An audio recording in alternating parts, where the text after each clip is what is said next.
Hey everyone, how's it going today? I'm pretty excited about this install. It's going to be pretty cool. Now this is the console interior cover for my WRX.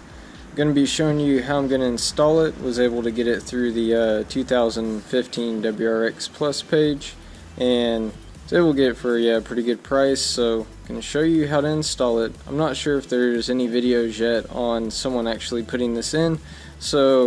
Well, from what I've seen, I haven't been able to find it, so I'm going to show you, if you get this, how to do it. So as you're inside the car, as you look down here, you'll notice that there's a little black felt piece. We'll go ahead and pull that out. Then you'll see two Phillips head screws, so you're going to remove those first. So these are the two screws that I just removed. Pretty simple, just take them off. Now the second step, your e-brake probably look different than mine, but what you're going to do is grab onto the side.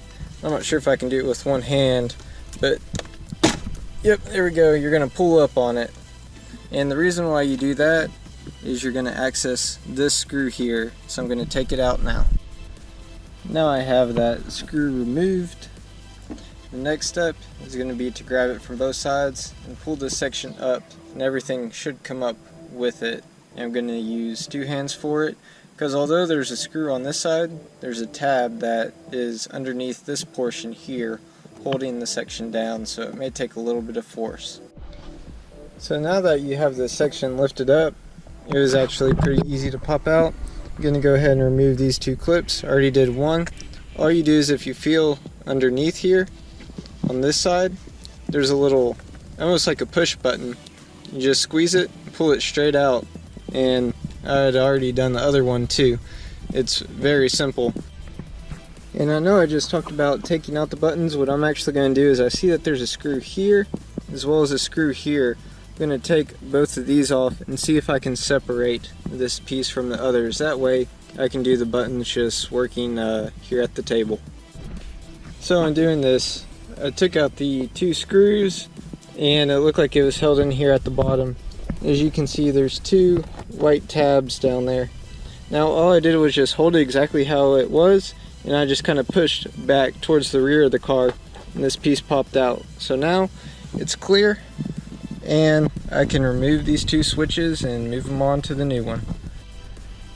So I actually was able to remove this one pretty easily. I didn't know if it pulled back or went forward, and it turns out it goes forward up through this actual piece here.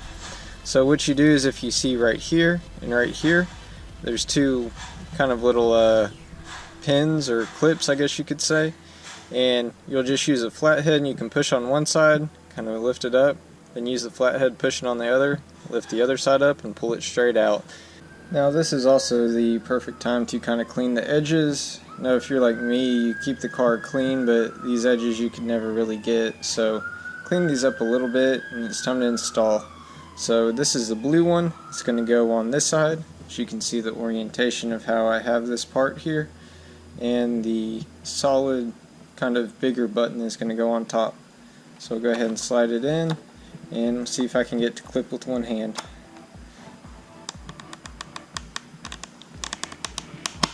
There we go. Takes a little bit of force, but that's good that it's in there. So I just wanted to show you this here.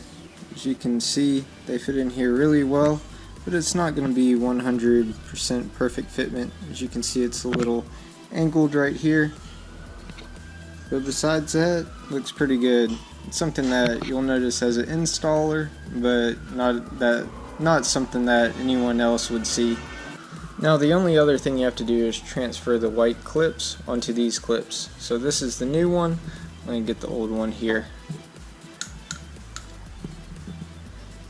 I'll show you. Pop these off, put them on the new one, and you're ready to go back. Now what I was doing initially was trying to jam a flathead on one side to take these out. They're actually a little bit more difficult than I thought, so I actually have these pliers, and just kind of pinch on the side. I'll try to show you. You just pull back, and they come right off. So now I'm going to transfer it, and we'll go back to the installation. I found this later on afterwards, but you'll need to remove this piece, and this is the piece that is right here. Slide it in, that way you can pop everything back into there. So now that you're looking to put everything back in, if you see right here where my thumb is, and then right here, you're going to fit the tab over this and then clip it inside. So once you have that done, you'll be able to put one screw in right here and then one screw in right here. Set this piece down, popped it in right here, and everything went into place. As you can see, I'm going to put this screw back into there, and then these two other screws will go back into here. I'm going to do that now, kind of fix the e-brake boot back up and show you the completed process. So now everything is installed. It went pretty easy. Really only took me, I guess, about 30 minutes to do this, and in this video there wasn't any sections where I was struggling or having to worry about it. Anytime I took the camera off, I just needed two hands to pop or pull whatever piece I was doing. So if you have any questions, feel free to let me know in the comments section. But as always, happy driving and enjoy.